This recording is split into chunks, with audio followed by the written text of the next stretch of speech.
You're going to need the following items: vinyl with transfer tape, your tumbler, parchment paper cut to size, microfiber cloth, cotton round, and alcohol.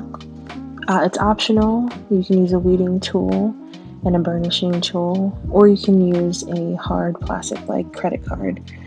Then you're going to want to look and see where you would like to put your name or the vinyl on your tumbler. Then we're going to go ahead and take the cotton ball or cotton round, put alcohol on it. This helps remove any kind of oils or anything that could be on the cup that would prevent the vinyl from sticking correctly and staying on the cup for a long time.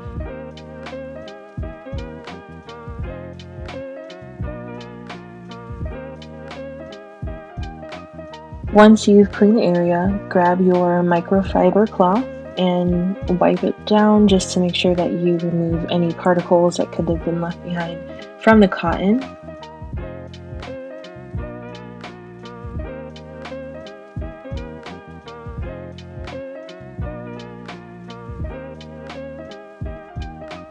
Then go ahead and set your tumbler aside and let it continue to dry. Go ahead and grab your vinyl. My vinyl already has the transfer tape cut to size and applied to the vinyl here. Now what I'm doing is burnishing the vinyl, basically just making sure the transfer tape is adhered to the vinyl. So I will do the front side and the back side. The reason for this is just to ensure that the vinyl is stuck to the transfer tape. With Cricuts and any other vinyl that has like a glitter, this is the shimmer vinyl, the gold shimmer. It's a little bit harder for it to get attached, so I have the strong transfer tape here. And then I slowly go ahead and remove the vinyl from the backing, and as you see, it's attached to the vinyl transfer tape. The next step is optional. It's where I use parchment paper. The reason why I use parchment paper is so that it's a material that is non-stick, so it helps me align the vinyl on the cup without committing to where I'm putting the vinyl. So basically what I'm doing is attaching the transfer tape with the vinyl onto the parchment paper. It very easily just slides off of the parchment paper, so it gives me a good see-through piece of paper that allows me to see the placement before I commit to the placement of where I want it on the cup. So what I'm doing here is just looking at how I want it to align with the lines on the cup and the top and the bottom of the cup to make sure that it's evenly spaced between the top and the bottom, as well as in the middle of the lines there.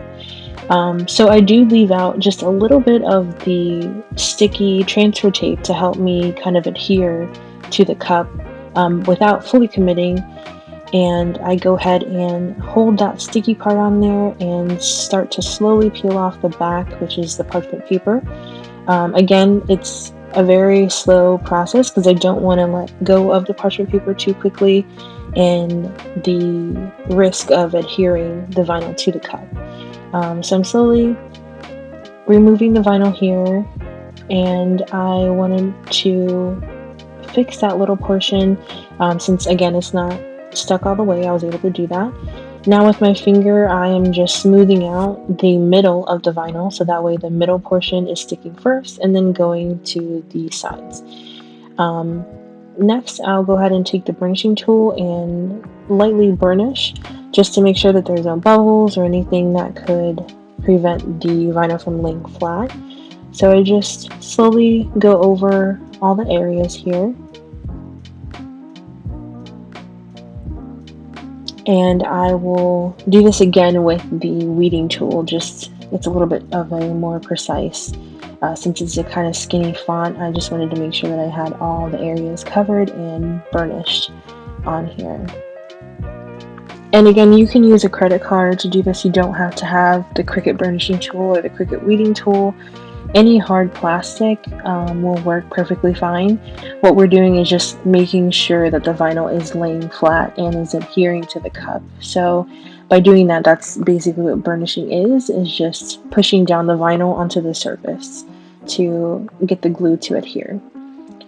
So here I'm taking the corner and I'm pulling the transfer tape back slowly. You want to make sure that you do it slowly so that you know that the vinyl is adhering to the cup and the transfer tape is removing from the vinyl without taking the vinyl with it. So just pull it back on itself so that way it gets a nice clean finish here. And once you do that, just check over the cup, make sure that there's no bubbles or anything.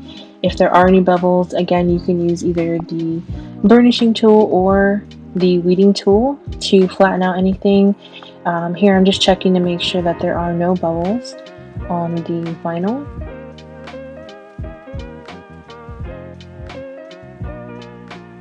So everything looks good. So I just wanted to shake it just to make sure that, everything came out great. And that's pretty much it. Just make sure that you use soap and water to clean, hand wash only, and microfiber cloth. Do not use any cotton cloths or anything with loose fibers like that because it will stick to the vinyl and you'll have these little fibers all over the vinyl. Thanks so much.